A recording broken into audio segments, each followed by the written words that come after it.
E vai começar mais um vídeo pro canal. Deixe seu like e se inscreva no canal para dar uma força pro canal crescer.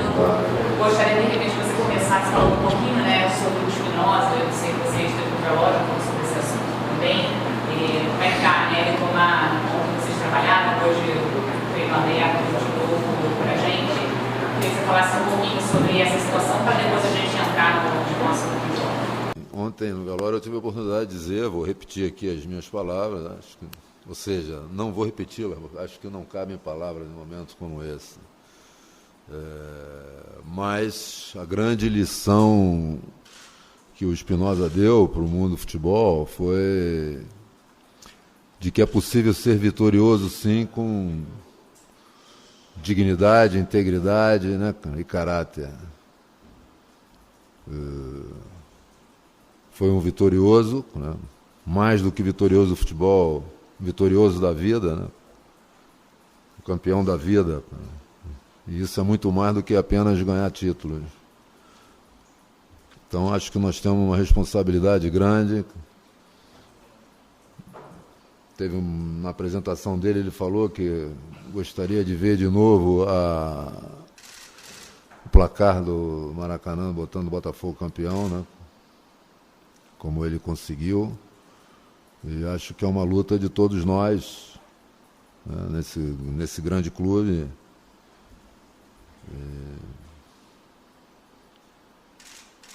As dificuldades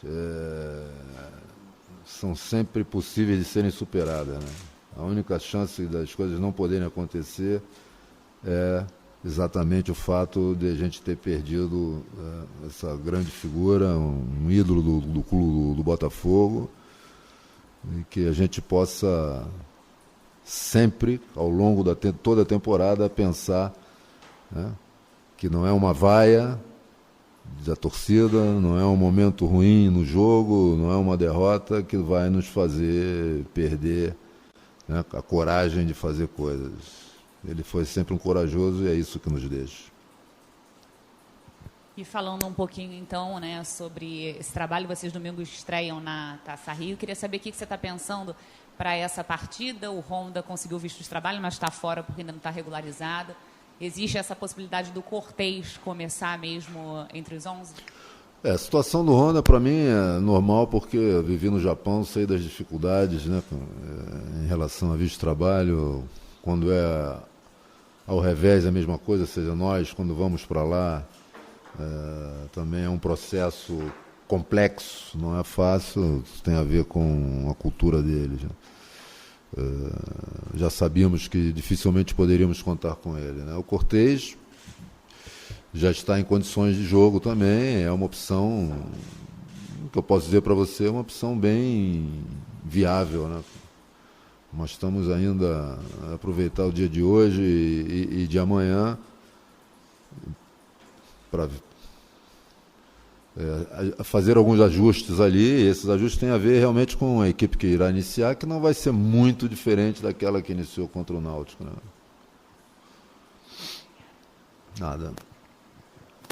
Antônio, queria até pedir primeiro licença para tocar de novo no assunto que eu sei que não é muito bom, muito legal de vocês ficarem falando, que é a situação de ter perdido o Spinoza, mas até vou me alongar um pouquinho. Ontem, quando eu saí de lá, eu vi você andando, repensando, e uma cena que me marcou foi uma foto que estava passando assim, que alguém postou da família, que era uma foto do Spinoza indo e você voltando, dando a mão um para o outro, ele em preto e branco e você em colorido. Eu não sei se você viu essa foto, mas eu vi os familiares comentando sobre, como se fosse até uma passagem de bastão. A gente que viveu as últimas semanas aqui de vocês dois juntos, a gente viu para os torcedores o quanto que isso foi impactante. 2 símbolos de 2 títulos tão importantes para o Botafogo juntos. E aí acontece isso tudo e vem essa foto de uma espécie de passagem de bastão dele para você. Você, de fato, sente isso? Você sente como se fosse uma missão mesmo? Você está aqui nesse momento, com tudo isso que aconteceu? Agora, eu acho que foram muitas coisas, assim, em pouquíssimo tempo, marcantes, Eu acho que isso aí que você falou é uma delas. Eu estava curti muito de estar com o Espinosa, né? Assim como curti estar com o Abel. Acho que é possível perfeitamente profissionais como nós estarmos juntos em funções distintas, né? Porque aí envolve uma coisa que é caráter, né? A gente sabe quem são as pessoas, né? Eu estava curtindo muito esse momento, infelizmente não vai ser possível, mas eu tenho dentro de mim, né, se já existia, tenho um compromisso muito grande com a instituição, com ele, né? E só posso retribuir isso com muito trabalho e muita dedicação. E eu queria também falar do Honda. A gente acompanhou alguns treinamentos e a gente viu que enquanto você vai falando, o Lazzaroni fica com ele, traduzindo ali do lado. Acho que a gente ouviu pouco você falar dele depois das atividades. Então, o que você viu dele, como ele está fisicamente? Ele não pode estrear por causa dessa questão burocrática, mas ele estaria pronto fisicamente? Você tem uma previsão de estreia para ele? Não, eu tenho conversado bastante com ele, né? E a ideia é absorver o mais rapidamente possível alguns conceitos táticos, né? O que não é difícil, pelo contrário, acho que ele vai ser muito importante, porque já trabalha, o tempo dele, especialmente de Europa, trabalha com alguns conceitos que acho que são extremamente importantes para nós. Então, ter alguém dentro do campo que possa fazer isso facilita muito o trabalho de qualquer treinador, né? E a ideia de ter, né, de fazer alguns jogos treinos tem a ver com a ideia de dar jogo para ele, minutos, né, com uma situação mais real de jogos, né? Mas é pela cultura do japonês, pela disciplina, pela preocupação constante deles como profissionais de estarem nas melhores condições possíveis, especialmente no que toca ao aspecto físico. Ele vai estar em condições de estrear assim que a sua situação administrativa esteja regularizada e ele possa fazer. Talvez, espero que sim, no jogo contra o Flamengo. Antônio. Oi. Boa tarde, tudo bem? Tudo bem? Do jogo com o Náutico para cá, teve um período de carnaval, mas enfim, muitos treinos, né? Um pouco maior de preparação, o período. O que deu para melhorar, aprimorar o Botafogo para essa estreia na Taça Rio? Eu acho que é muita pretensão, seria muita pretensão da minha pessoa como treinador dizer que eu tenho falado, não aqui, com jogadores, né?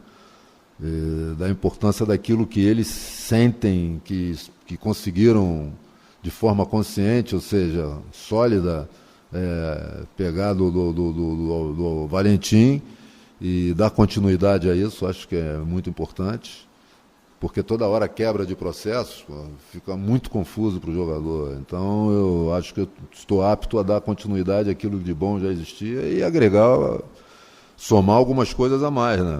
Mas o tempo é impossível disso. Esses são os jogos, né? E você sempre entra com algo que condiciona muito, que é condicionante, né? Que é a competição em si e resultados, né? Mas nós vamos tentar apresentar algumas coisas e aí fica para vocês analisarem aquilo que pode ser feito durante esse período aí, em termos de ideias de táticas, né? De jogo. E do time, tem alguma coisa mais específica que você pretende, queira agora trabalhar? Se é mais uma peça, mais um setor, alguma coisa mais específica? Não, eu não acredito nisso, cara. A minha visão é completamente sistêmica. Esse lance de, tá errando a finalização, treina só finalização. A finalização dentro de um jogo, ela depende de vários fatores. Não é só o fato de você chegar, rolar a bola para o jogador no treino e ele chutar em gol. Dificilmente ele vai estar confortável para chutar da maneira que ele chuta num treino isolado de finalização. Tem que estar dentro de um contexto de jogo, cara, né? E aí você soma uma coisa que é fundamental, que é a parte emocional, né? Entendeu? Alguns jogadores sentem mais, outros não, né? O que eu quero e falo para o jogador é o seguinte: é coragem, cara. Nós temos que tentar fazer coisas diferentes, não ficar na mesmice, entendeu? E isso tem que correr riscos. E para correr riscos, você tem que ter coragem para fazer de uma maneira organizada, mas coragem para fazer. Cara. E essa situação é o seguinte, o clube, o Botafogo é histórico, mas tem uma história extraordinária, entendeu? Riquíssima, e momentos difíceis todos nós passamos. Né? Então, tem que acabar com isso, tem uma torcida ávida de jogos, de bons jogos, de vitória. Entende? Nós temos que ter coragem para buscar isso, mesmo com o condicionalismo que temos, e outras equipes, a maior parte das equipes brasileiras também tem equipes, não estou falando de clubes, estou falando de equipes, né? Mas isso não pode ser impeditivo da gente tentar fazer coisas aí. Desculpa. Se vamos conseguir ou não, depende de nós, né? Agora, cara, parar de falar em coisas pequenas, nas dificuldades, elas existem, cara. Estão aí para serem superadas, nós temos que pensar grande, e pensar grande não é através de palavras, falar coisas aí bonitas e grandiosas, não, é nos pequenos gestos, nas atitudes diárias, né? E parar com essa lamentação. Botafogo é grande demais e precisa retomar o caminho, né? E depende daqueles que estão desenvolvendo o trabalho nas áreas, dirigentes, funcionários, jogadores, comissão técnica, todos nós. Agora parar com lamento, não tem que lamentar nada, de ficar, não, pensar e tá certo? E tentar fazer coisas grandes, e aí é preciso só isso aí, coragem e audácia, é isso que eu quero. Quero não, que eu gostaria de ver. Tudo bem, Autório? Aqui atrás, boa tarde. No jogo contra o Náutico, o Juan Renato fez a estreia dele, o Pedro Raul começou no banco, mas entrou no decorrer do jogo. Você pretende manter esses dois jogadores como titulares? Bem, eu vou te dizer uma coisa bem clara, que eu gosto de ser transparente com vocês. O Pedro Raul tem o seguinte, ele estava em um processo, né, cara, de recuperação, tratamento, e eu sentei com o Pedro Raul e sentei com o departamento médico, como um todo, né, cara? Eu não gosto de falar mais departamento médico, é um núcleo de rendimento ali que tem médicos, fisioterapeutas, fisiologistas, psicólogos, tudo. E mostrei o seguinte, é um jogador extremamente importante para nós, não pode ficar indo e voltando, então nós tínhamos um jogo que era decisivo, ali não podia passar. Então, era possível fazer um sacrifício e interromper um pouco o processo de tratamento, né, um processo pedagógico de tratamento estava acontecendo. E aí depois eu daria, mesmo ele estando melhor, as condições de não fazer o primeiro jogo contra o Boa Vista para ter um tempo mais largo para definitivamente se recuperar. E nós tratamos isso de uma forma muito clara, definimos isso, e isso está definido, entendeu? Se ele tiver que ficar fora desse jogo, vai ficar, porque é uma coisa já pré-determinada. Criamos esse cenário e eu vou ser rigoroso em cumprir isso aí. O Renato jogou, teve bem, ele deve jogar, cara. Boa tarde, Autório. Thiago, TV Band. Eu queria saber sobre o próximo jogo contra o Boa Vista. Dentre os pequenos, talvez o Boa Vista tenha a melhor equipe, visto que chegou à final da Taça Guanabara. O Botafogo não fez um primeiro turno tão bom, não chegou nas fases mata-mata. É um jogo complicado essa estreia na Taça Rio? Não tem jogo complicado, cara. Nós temos, o que eu peço aos jogadores é o seguinte, nós vamos, passo a passo, tentar construir uma ideia de jogo aí. Tá certo? Tem jogos que ela vai aparecer com mais evidência, outros nem tanto. O que eu não vou admitir é a gente renunciar em função de qualquer adversário que seja, qualquer tá certo? Um mais ou menos poderoso, aquilo que nós queremos como jogo. Não admito, não posso aceitar. Nós vamos nos preocupar conosco, em fazer o nosso jogo, né? E, logicamente, ajustes estratégicos em relação aos adversários. Mas não vou admitir renunciar ao nosso jogo, a deixar de fazer aquilo que nós temos que fazer porque o adversário é assim, o assado, entendeu? Então, complicado todos os jogos são, até começar, e a equipe produziu o suficiente para descomplicar as coisas.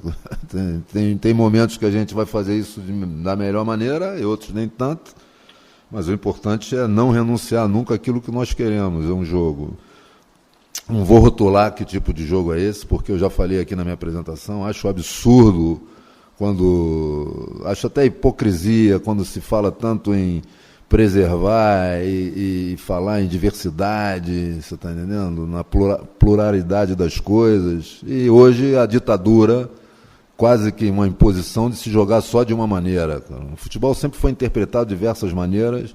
O importante é você ser eficiente e eficaz na maneira como você pretende fazer o seu jogo. Né? Ser eficiente é fazer bem feito as coisas e ser eficaz é fazer a coisa certa, ou seja, o jogo. Quantas vezes a gente vê uma equipe ser eficiente na maneira como joga, faz bem, só que, porra, não faz gol, cara. Então não foi eficaz. E você tem que ser as duas coisas. Né?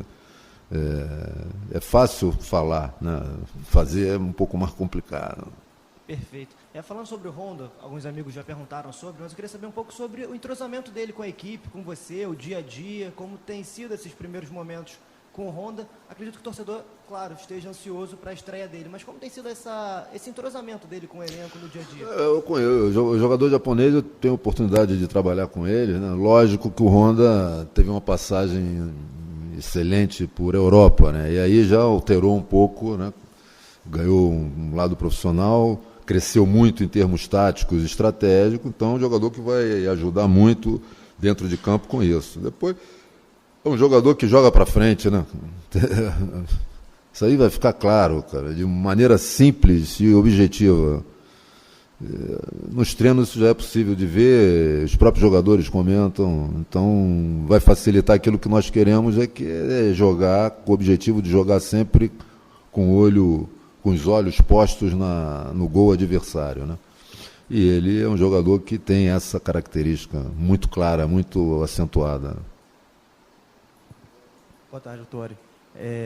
O Botafogo passa por um momento financeiro difícil, todos nós sabemos, e há uma intenção da diretoria de negociar alguns atletas para dar uma aliviada na folha salarial.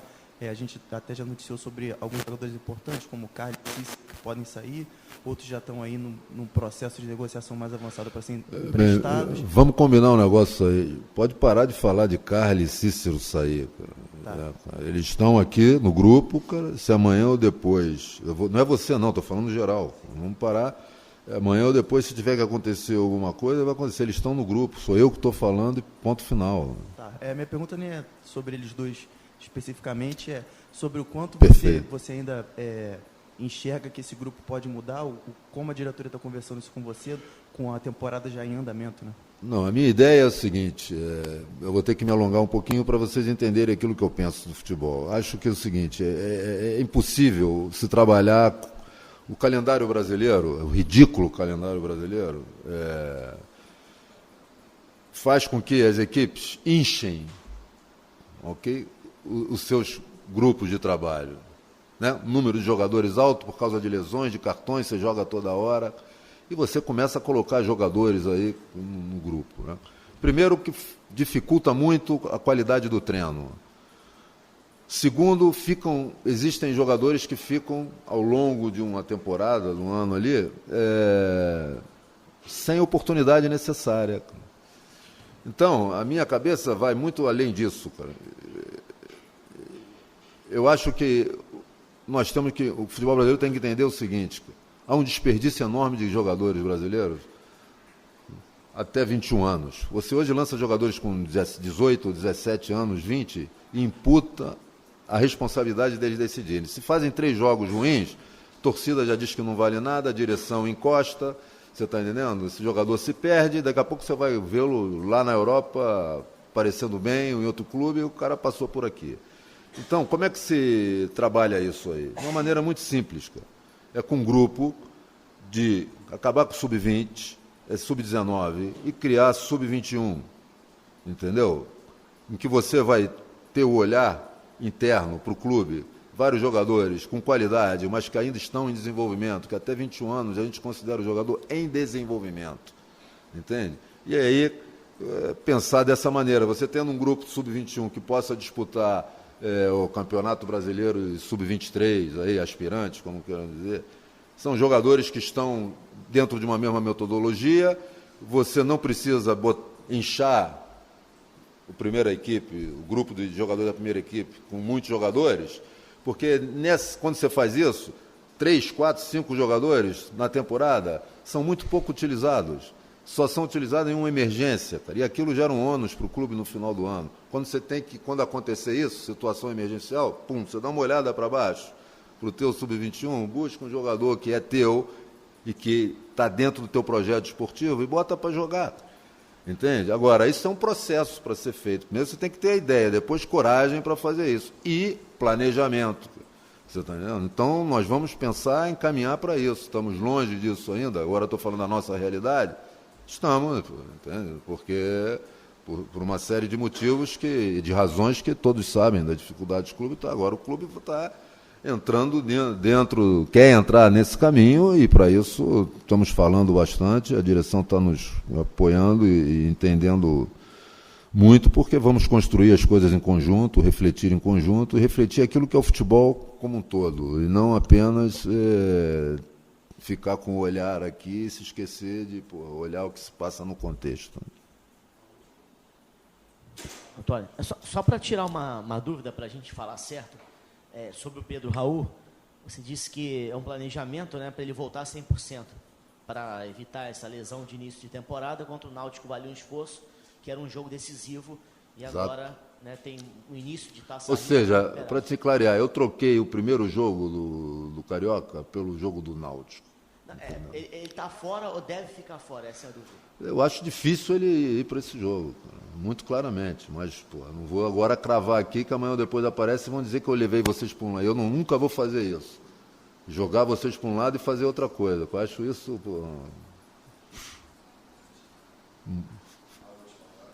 muito mal. Então, o que eu estou dizendo, sinceramente, eu acho difícil ele estar presente.